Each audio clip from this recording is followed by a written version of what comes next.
Hello guys, আজকে আয় পড়ছি ইলিশ মাছের রেসিপি লইয়া। ইলিশের সিজনে ইলিশ খাইতাম না, এটা তো হইতেই পারে না। তো যাই হোক, তো আজকে রান্না করব শাশুড়ি মা। তো শাশুড়ি মার স্পেশাল ইলিশ, মানে সর্ষা ইলিশ রান্না হইব। তো দেখো মা কিভাবে রান্না করতেছে। তো এদিকে কড়াইতে সর্ষার তেল দিয়ে দিছে, সর্ষার তেলের মধ্যে সর্ষে ইলিশ।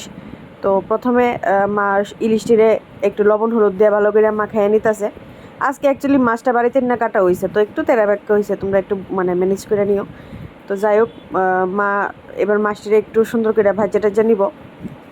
তো কড়াইতে দেও কি সুন্দরভাবে তেলটা গরম হয়ে গেছে গা। তখন মাছের পিস 2টা বা 3টা করে দিয়ে ভাজবো, কারণ পিসটি একটু বড় বড়। তো একসাথে বেশি দিলে পিসটি ভাঙ্গা যাবো গা।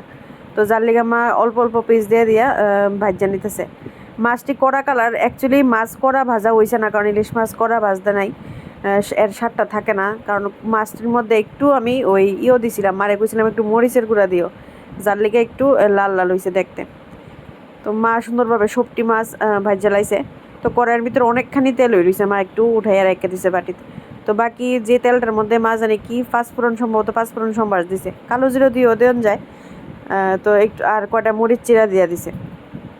তারপর যে পেস্ট করা শসাটা ওটা দিয়ে দিছে। তো এর মধ্যে একটু সময় কষাইব।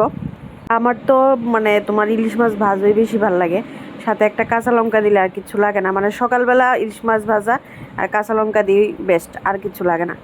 তো মাঝে মধ্যে মানে মার হাতেও ইচ্ছা করে খাইতে, তো মারা করতেছে আজকে তুমি রান্না করো, তোমার হাতে খামো। তো মাও সুন্দর করে মাছটা রান্না করতেছে। আমার হাজব্যান্ডের আবার সরষা ইলিশটা খুব মানে ভালো পায় আর কি। হ্যাঁ, তো আমরা বেশিরভাগ সরষা দিয়েই রান্না হয়, বেগুন টেগুন দিয়েও রান্না করা হয়, মানে বেগুন দিলেও ভালো লাগে। তো এর মধ্যে একটু জল দিয়ে দিতেছে, আর একটু সামান্য মানে পরিমাণ মতো লবণ দিয়ে দিতেছে। তো জলটা ভালো করে ফুটতে উঠলে তার মধ্যে মানে যে মাছটি ভেজে রাখছে সবটি দিয়ে দিব। তোমার সাথে আমি মার কিভাবে রান্না করছে রান্নাটা শেয়ার করলাম। তোমরা ভিডিওটা পুরোটা দেখো, আর কমেন্ট বক্সে অবশ্যই জানাইও যে মায়ের রান্নাটা কেমন লাগছে। আমার কাছে তো খুব ভালো লাগছে, খাইতেও খুব ভালো লাগছে। আজকে মার হাতের রান্নাটা মানে কিভাবে মা রান্না করছে তোমার সাথে শেয়ার করছি।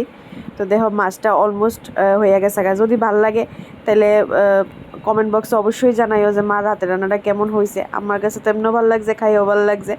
তো আজকের ভিডিওটা এই পর্যন্তই। যদি ভালো লাগে অবশ্যই একটা লাইক করে দিও, আর আমার পেজটা তোমরা প্লিজ সবাই ফলো করো। সবাই ভালো থাকো, টাটা।